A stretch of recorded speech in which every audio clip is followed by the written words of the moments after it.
My name is Cassie, and I'm in 7th grade. And I'm Ashley, and I'm in 8th. Before we start explaining our app, we would first like to thank all of the teachers in Girls Who Code who helped us out, including Miss Piggott, Suki, Brianne, and they really supported us and helped us to develop this app to help others. We would also like to thank our teammates in the Tigers Who Code Club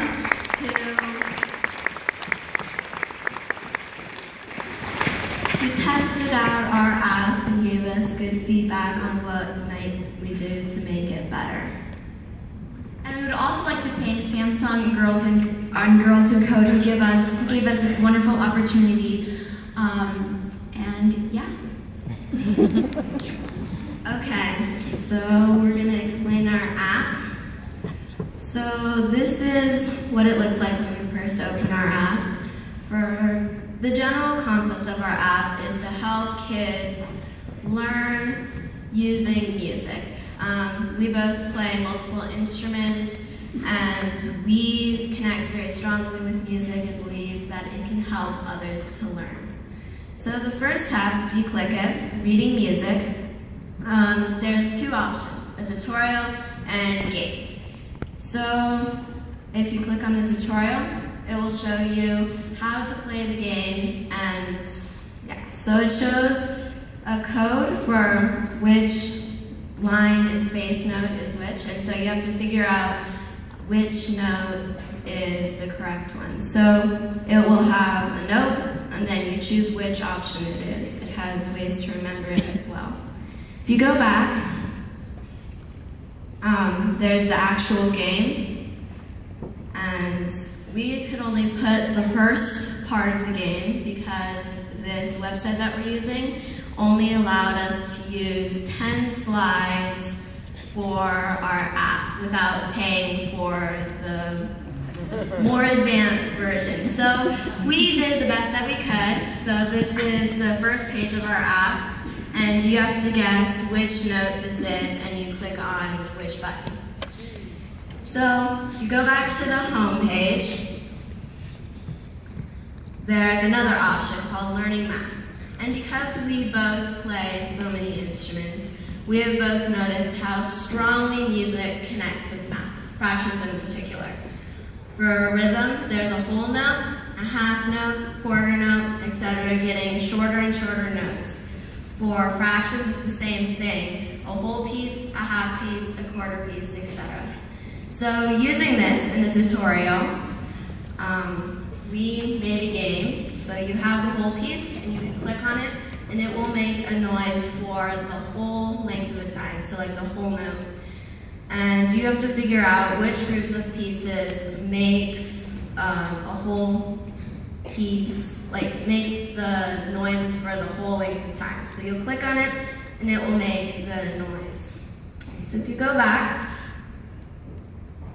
to the game, it's set up the same way as the tutorial. There we go. Okay, so, and you have to figure out which one is equal to the yellow piece. So you click on each group, and it makes a noise for the length of the yellow piece, or maybe not, because it's the incorrect one. As you can see in the orange piece, the orange group, which is a lot bigger than the actual whole piece. So Ashley's going to explain the autism and dyslexia sections of our app. We think that music can help anybody to learn. If you have autism, it can help you to express yourself without feeling bad about yourself. You can just express yourself. Same with dyslexia. Here's Ashley. Okay, so before I begin, a little background on autism and dyslexia. Autism and dyslexia really aren't disabilities. They're really just setbacks, and they can be helped through music. And after doing a lot of research, I came up with these games. So autism is when you have a hard time focusing and communicating and being creative. And something that kids struggle with is approaching the idea of imagination and pretend. And so if you go to autism, each note, there's different buttons, and you drag the notes to create a short piece, and it has to relate to the word dragon, and that really helps kids embrace the whole idea of play, pretend. And if you go back to dyslexia, dyslexia is when you have a hard time reading and comprehending, and the words kind of get mixed up in your brain. And so what you would do is you would drag, let's say A is playful, that sounds playful, so you would drag it, and then you have to use all of these descriptions in a short composition that you write that starts with the word I felt. So, yeah, and then, as Cassie mentioned before, we can only have 10 frames on this, and that was really hard because I did a lot of research and had all these different games and sessions. So if you click on more, it gives an example of some of the other games that we had planned out. And yeah.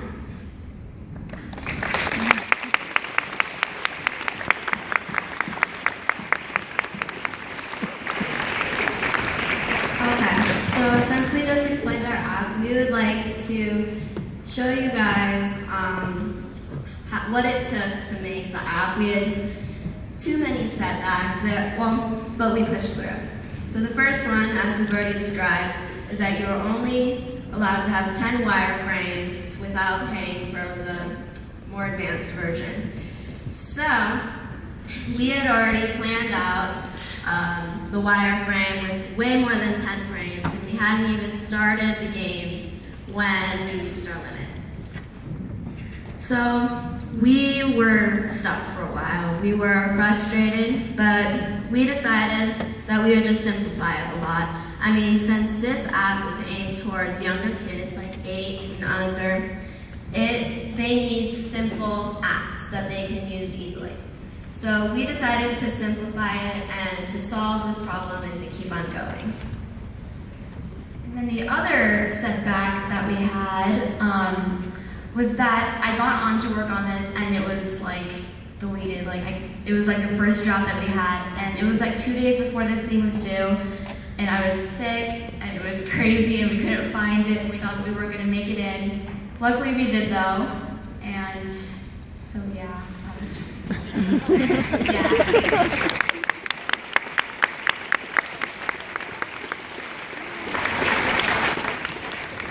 So overall, the way that we did this is that we persevered because we really wanted to do this. We really wanted to make a difference in the world and, well, to have fun making the app, of course. So we're going to explain the benefits of this app now, how it helps the school and the community. So that was our goal with this app. You had to create an app that would help the school or the community, and we decided to do both. It can help the school, if there's an instructor, they can link this app to maybe they have a student who's struggling with reading. And in the community, if there's a mom out there who, their kid is struggling with math and they don't want to pay for a tutor or a super expensive app or whatever, this can help them as well. And something we like to bring up is we're both homeschool families. Our families both homeschool. I was homeschooled for 3 grades, and this app is really accessible to everyone in school and out of school. And yeah.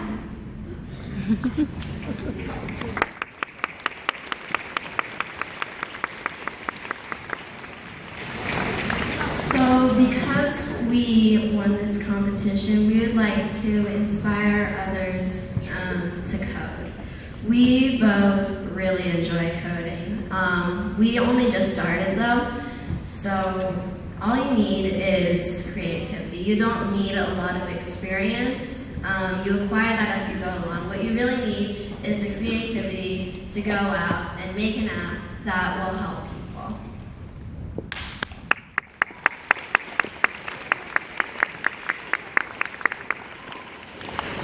And I thought that you had to be this math and science geek to code, and I am not a math and science person whatsoever. So I was really hesitant to join Girls Who Code. I was really hesitant to do this, and I really learned that anybody can code. Anybody can get involved in computer science. My 5-year-old sister gets on and plays with different coding applications, and anyone can do it. You don't have to be this genius. I'm not a genius. anyone can code, and it's really a good experience.